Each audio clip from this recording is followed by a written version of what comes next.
ప్రతి కాలేజ్ కూడా 150 ఎంబీబీఎస్ సీట్లు చొప్పున మనకు అందుబాటులోకి వచ్చాయి. 750 సీట్లు ఎంబీబీఎస్ సీట్లు మనకు ఫస్ట్ 5 కాలేజెస్ లో మనకు అందుబాటులోకి వచ్చాయి. ఇప్పుడు ఈ సెకండ్ ఫేజ్ లో కూడా అనుకున్నట్టుగా దాదాపు మేము మేజర్ వర్క్స్ మేము కంప్లీట్ చేసాం. వీళ్ళు అధికారంలోకి వచ్చాక ఆ వర్క్స్ కనుక ఆ కొద్దిపాటి ఇన్కంప్లీట్ వర్క్స్ కనుక కంప్లీట్ చేస్తుంటే లాస్ట్ ఇయరే ఈ 5 కాలేజీలు అందుబాటులోకి వచ్చేవి. ఇంకా 750 ఎంబీబీఎస్ సీట్లు కూడా అందుబాటులోకి వచ్చాయి. ఈ స్టేజ్ లో ఉన్నాయి. దీని తర్వాత ఇందాక మీకు చెప్పాను, ఎలక్షన్ కోడ్ వచ్చింది. ఎలక్షన్ అప్పుడు కూడా వర్క్స్ నడుస్తానే, అంతకుముందు స్టేటసే మనం ప్రెజెంట్ చేస్తా ఉన్నాం. మేమున్న టైంలో దీనికన్నా ఇంకొంచెం వర్క్స్ ఎక్కువే జరిగినాయి. అప్పటికే ఈ స్టేటస్ ప్రెజెంట్ చేస్తున్నాము. ఇది కూడా చేయకుండా ఈ సంవత్సరం ప్రారంభం కాకుండా ఉండడానికి కారణం ఎవరిది? కూటమి ప్రభుత్వం ఉంది కాదా? పైగా వాళ్ళు మాట్లాడుతూ ఉన్నారు, దాని గురించి కూడా మాట్లాడదాం.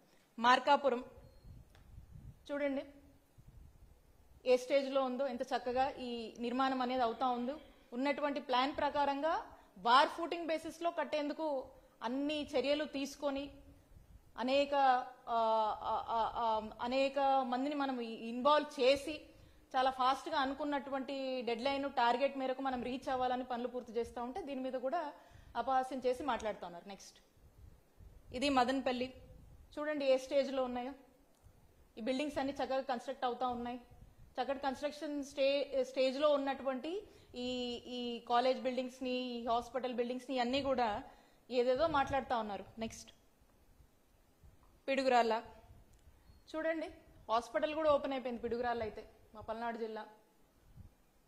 మరి ఈ రోజున దీని మీద కూడా వీళ్ళు మాట్లాడుతూ ఉంటారు. అమలాపురం మెడికల్ కాలేజ్ చూడండి ఎంత చక్కగా పనులు నడుస్తూ ఉన్నాయో.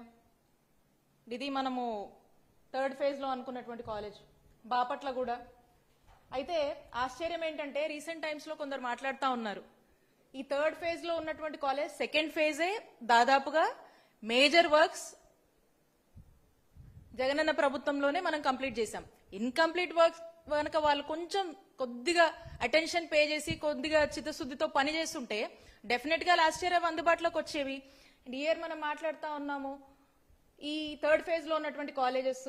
ఈ కాలేజెస్ ని కనీసం ఇంత కూడా వర్క్ చేయకుండా ఈరోజు మా మీద నెపమేసేటువంటి ప్రయత్నం చేస్తా ఉన్నారు. దానికి కూడా నేను ఈరోజు ఫ్యాక్ట్స్ తో మాట్లాడుతా, అందుకని చెప్పి ఇవన్నీ కూడా మీకు చూపిస్తా ఉన్నా. బాపట్ల నర్సీపట్నం చూడండి, నర్సీపట్నము అనేక మనకి ఇష్యూస్ ఉన్నాయి. ఈవెన్ ల్యాండ్ కొన్ని కోర్టు క్లియరెన్సెస్ ఉన్నా కూడా చాలా ఫోకస్డ్ గా పనిచేసి దీని మీద కోర్టు క్లియరెన్సెస్ అన్ని తీసుకొచ్చి ఆ స్టార్ట్ అయిన టైంకి అక్కడి నుంచి కూడా చాలా ఫాస్ట్ గా ఈ వర్క్స్ అన్ని కూడా చేసేందుకు అనేక రివ్యూస్ కండక్ట్ చేయడం జరిగింది. స్పెసిఫిక్ గా దీన్ని ఇది లాస్ట్ లో బిగిన్ అయింది, అయినా కూడా దీన్ని ఇంకొంచెం వార్ ఫూటింగ్ బేసిస్ లో చాలా అడ్వాన్స్డ్ గానే దీన్ని చేయడానికి అన్ని ప్రయత్నాలు కూడా చేయడం జరిగింది. నెక్స్ట్ పార్వతీపురం ఈ మన్యం ప్రాంతంలో ఇందాక చెప్పాను, ఏజెన్సీ ప్రాంతంలో కూడా అక్కడ కూడా ఉంటే బాగుంటది. ఆ ప్రాంత ప్రజలకు కూడా వైద్య విద్యని అందజేయాలి, అక్కడ చక్కటి వైద్య సేవలు అందించాలని మళ్ళా ఆలోచించి ఇక్కడ ఖచ్చితంగా ఉండాలని చెప్పి జగన్మోహన్ రెడ్డి గారు ఒక నిర్ణయం తీసుకుంటే ఇది 600 కోట్లు అవుతుంది ఈ యొక్క కాలేజ్ కి పార్వతీపురం సంబంధించి. దాదాపు ఇది మనం చూసినట్టయితే పార్వతీపురానికి సంబంధించి చాలా ఒక గొప్ప ఇనిషియేటివ్ తోనే ఈ చాలా ఇంట్రెస్ట్ గానే దీనికి మనము అన్ని విధాలుగా కూడా ఇబ్బందులు ఉన్నా కూడా అన్ని అడ్డంకులు తొలగించుకొని డేరింగ్ గా మనం దీనికోసం ముందుకు వెళ్ళాము, అక్కడ ఏర్పాటు చేయాలి మెడికల్ కాలేజ్ అని చెప్పేసి. నెక్స్ట్ పాలకొల్లు చూడండి పనులు జరుగుతూ ఉన్నాయి. పెనుగొండ, ఇక ఈ పెనుగొండ అయితే ఈ పెనుగొండలో ఒకసారి అందరూ కూడా చూడాలి ఏ స్టేజ్ లో వర్క్స్ కన్స్ట్రక్షన్ నడుస్తున్నాయని చెప్పి. మనకు ఆశ్చర్యం ఏంటంటే ఈ స్టేజ్ లో వర్క్స్ నడుస్తూ ఉంటే ఈ మధ్యకాలము కొంతమంది మంత్రులు అక్కడికి వెళ్ళి స్విమ్మింగ్ పూల్ అని చెప్పి మాట్లాడుతూ ఉన్నారు. ఒకసారి చూడండి ఈ కన్స్ట్రక్షన్ ఇవన్నీ, మరి ఒకవైపు ఈ కన్స్ట్రక్షన్స్ ఉంటే ఇంకో వైపు ఎత్తుక్కొని వెళ్ళి ఏదేదో అపహాస్యం చేసేటువంటి మాటలు మాట్లాడుతూ ఉన్నారు. దాని గురించి కూడా మాట్లాడదాం. పలాస, సో ఇది కిడ్నీ రీసెర్చ్ హాస్పిటల్, చక్కగా ఇది ముఖ్యమంత్రి గారి చేతుల మీదుగా జగన్మోహన్ రెడ్డి గారి చేతుల మీదుగా ప్రారంభించడం జరిగింది.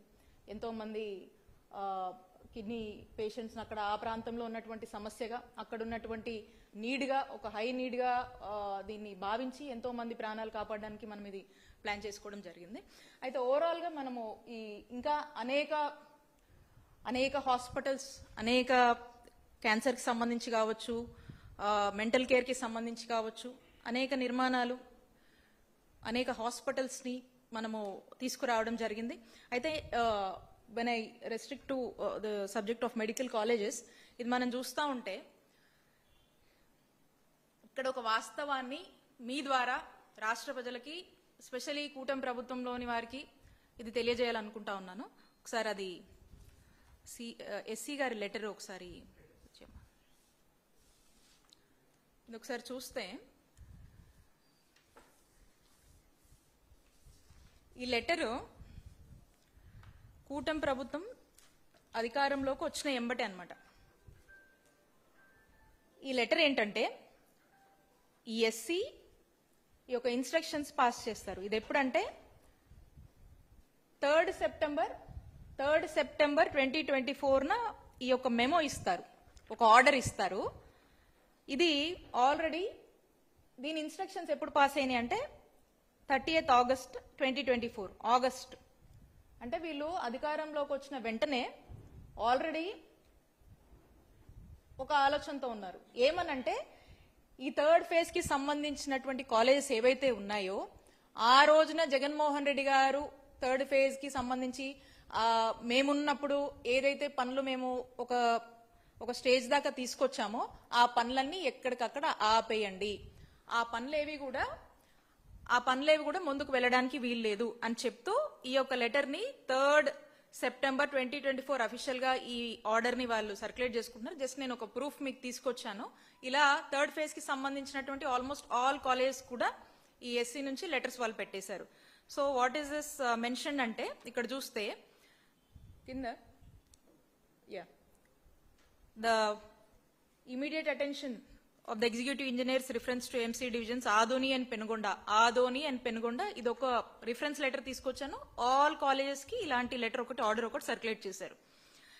సో ఇందులో ఏమంటున్నారంటే, the chief engineer APMSIDC Mangalgiri has instructed to stop all the works pertaining to government medical colleges at Adoni and Penugonda at safe stage as directed by the government.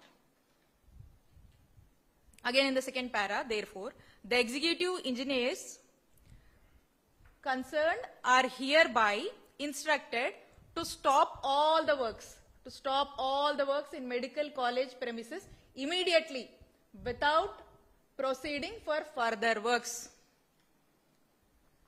This is the letter.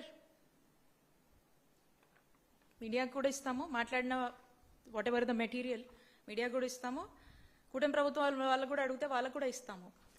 ఈ letter ఎవరండి పెట్టింది? ఆగస్ట్లో instructions ఇచ్చారు. ఈ order ఇచ్చే ముందుకు all internal discussions మీరు చేశారు. ఏమని?